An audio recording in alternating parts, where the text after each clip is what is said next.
High, good morning. সকাল সকাল একটা ডিম সিদ্ধ আর 4টে আলমন্ড খেয়ে আগে তাড়াতাড়ি পড়াতে চলে গেলাম। আর এই দেখো, এই ক্লিপটা না আমাকে আমার স্টুডেন্টটা গিফট করেছে। দেন আসার পথে একটু ফুল, মিষ্টি আর পুজোর কিছু সামগ্রী কিনে তাড়াতাড়ি বাড়ি চলে আসলাম। আসলে আজকে ছিল হচ্ছে গণেশ চতুর্থী। এই দেখো কি সুন্দর সাজুগুজু করেছে না।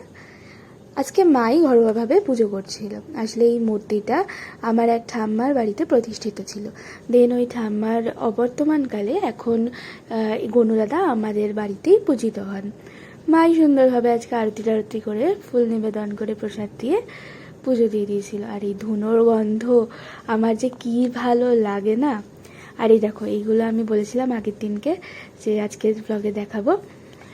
গনুদাদার জন্য আমি কিছু মুকুট, ধুতি, মালা এগুলো কিনে এনেছিলাম। যদিও মুকুটটা আমার খুব একটা পছন্দ হয়নি, কিন্তু কাছাকাছির মধ্যে এর থেকে আর ভালো আর পাচ্ছিলাম না কিছু সেই দিনকে।